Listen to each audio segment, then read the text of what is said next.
बसम अल्लाह अर्रहमान अर्रहीम। अल्लाह के कलाम में ऐसी तासीर और ताकत रखी गई है जो इंसान के वहम व गुमान से भी बाहर है। कुरान मजीद की हर आयत, हर सूरा और हर लफ्ज़ अपने अंदर एक नूरी ताकत और रूहानी तासीर रखता है।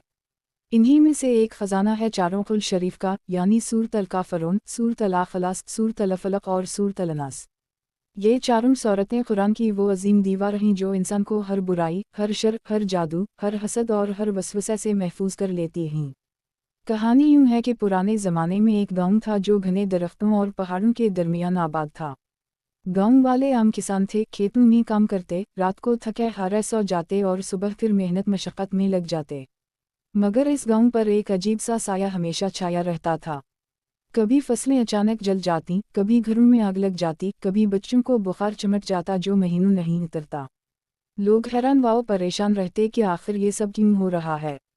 उसी गांव में एक बुजुर्ग रहते थे जिन्हें सब बाबा नूरुद्दीन कहते थे। वो ज़्यादा बोलने वाले ना थे, मगर जब कभी गांव वाले मुश्किल में फंस जाते तो वो कुरान की तिलावत करते और अल्लाह से दुआ करते। एक दिन गांव के कुछ नौजवान बाबा नूरुद्दीन के पास गए और कहा, बाबा जी, ये मुसीबतें ख़त्म क्यों नहीं होती? हर रोज़ कोई ना कोई नई बला आ जाती है। बाबा नूरुद्दीन ने खामोशी से मुस्कुरा कर कुरान पाक का एक पुराना नुस्खा खोला और बोले, बेटू, इस गांव को एक दीवार चाहिए, एक ऐसी दीवार जो नज़र ना आए मगर हर शर को रोक दे। और वो दीवार है कुल शरीफ की। लोग हैरान हुए। बाबा जी ने कहा, कुल शरीफ 4 सूरतें हैं। सूरत अल-काफ़िरून जो कफर के मुकाबले में ईमान की मजबूती है। सूरत अल-अख़लास जो अल्लाह की वहदानियत का ऐलान है।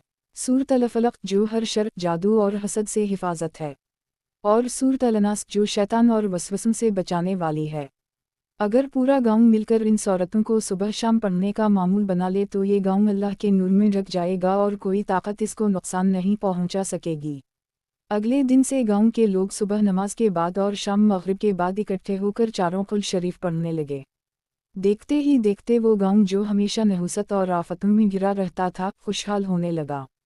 ज़मीन की फसलें अच्छी होने लगीं, बीमारियां ख़त्म हो गईं, घरों में सुकून आ गया। लोग हैरान थे कि सिर्फ चंद आयत ने इनकी ज़िंदगी कैसे बदल डाली। उसी दौरान एक वाक़या पेश आया। गांव के करीब एक गिरोह रहता था जो जादू और सफली अमल करता था। वो लोग हमेशा कोशिश करते थे कि गांव पर कब्जा कर लें। इन्होंने कई बार जादू के ज़ोर से गांव वालों को परेशान किया, मगर हर बार नाकाम हो गए। एक रात वो लोग इकट्ठे होकर बड़े बड़े तावीज़ लेकर आए और गांव की तरफ अमल डालने लगे। जैसे ही इन्होंने मंत्र पढ़े, अचानक आसमान पर बादल छा गए, बिजली कड़की और हवा तेज चलने लगी। उनके मंत्र उल्टे इन्हीं पर पलटने लगे। वो